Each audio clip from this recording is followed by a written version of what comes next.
Bună ziua, doamnelor și domnilor! Luăm acum un interviu în exclusivitate cu regele stânelor, domnul Carpații Magov. Domnule, cum ați spus, ce ne puteți spune despre creșterea oilor? Este moștenită, nu? Aș putea spune foarte multe despre creșterea oilor, fiindcă eu sunt un teoretician al acestei activități. Eu nu mai practic, fiindcă oile n-au căutare. Dar, cum se vede și aici, eu am scris deja o carte numai despre creșterea oilor. Cel mai greu lucru în cartea asta, ca să o scriu, a fost să găsesc o oaie. Oaia asta, credeți-mă, am filmat-o zile, săptămâni, luni întregi, ca să văd cum crește. Din păcate, într-o zi m-am îmbătat și am pierdut toate filmările. Și atunci o trebuie să folosesc mintea și să mă aduc aminte cum cresc oile.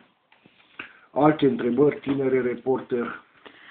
Păi, eu mă întrebam dacă vă place să creșteți oi, adică e plăcut, e... Dom'le, creșterea asta oilor normal că îți place, că de fapt n-ai nimic de făcut. Ele de fapt cresc singure.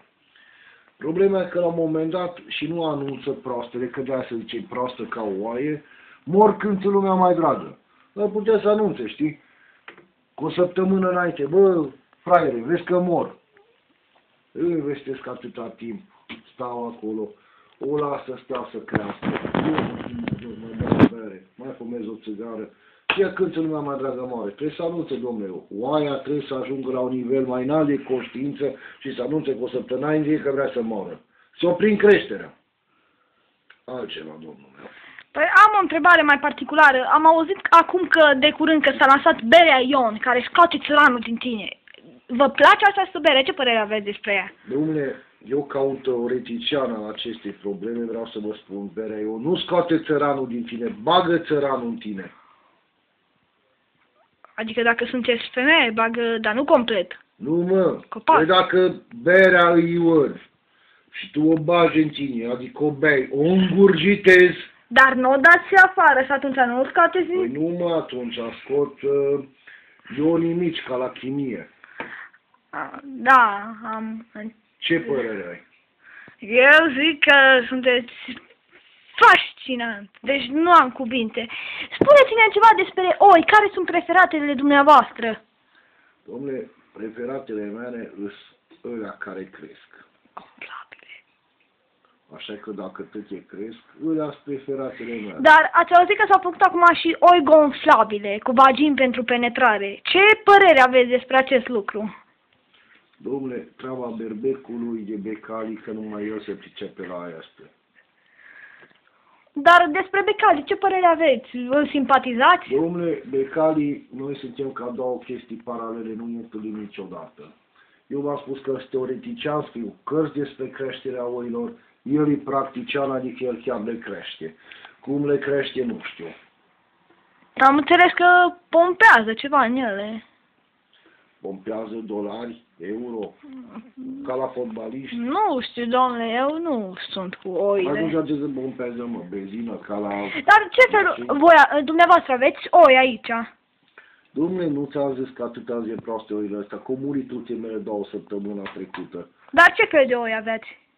Dom'le, erau 2 oi, de una nu stea sigur, cred că era câine, dar nu prea behăia, știi? Mai mult lăsa și umbla noaptea, dar eu când am cumpărat-o de oaie am cumpărat-o, că am cu petele solare, cu explozia de la Nagasaki, Hiroshima și Fukushima și Fukuyama, Doamne, pe cine, așa că japonezii ăștia ne distrug de tot, poate s-o mutant oaia și-o devenit... Da, este posibil, sunt de că acord. oaia și câinele trăiesc într-o simbioză la stână și nu trebuie să știm noi toate cele. Dar despre îmbrăcămintea dumneavoastră, observ că aveți o pălărie tradițională. Îmbrăcămintea mea este o îmbrăcăminte în tendință. Am chilos de la botezatul. atâta de celebru, de câte ori ies pe stradă, toată lumea să uită și în stația de autobuz după mine. Așa. Țundra asta e penultima oaie care mi-a murit. I-am atașat 2 mânieci și o blugă de vreme era. Așa. Pălăria de la tata. Dar ochelari. Aici, e buletinul meu de identitate. Așa. Da, se poate observa, fascinant. Când mă învăț să nu mă pierd, îl iau și citesc. Așa, stai. Îmi permite și mie să citesc? Să citesc și eu aici. Da. Nume, nu se înțelege. Nu mă pic. Așa. Ăștia sunt ochelarii de soare, de vedere. Așa. Și ăștia sunt ochelarii de soare de citit. Știți că așa e la domni. Nu că strâng că n-am citit de când eram mic. Așa mă cheamă. Pot să citesc și eu? Bolă Ion. E bine. Pot să verific și eu? Și ăștia sunt ochelarii de 3D. Și mai am eu făcut un nepot care a fost cu creșterea oilor în Australia. Știi că Australia cea mai celebră. Ochelarii de eclipsă. Când Doamne fer, dacă tu ești cumva pe câmp și atunci te prinde eclipsa, trebuie să fii pregătit.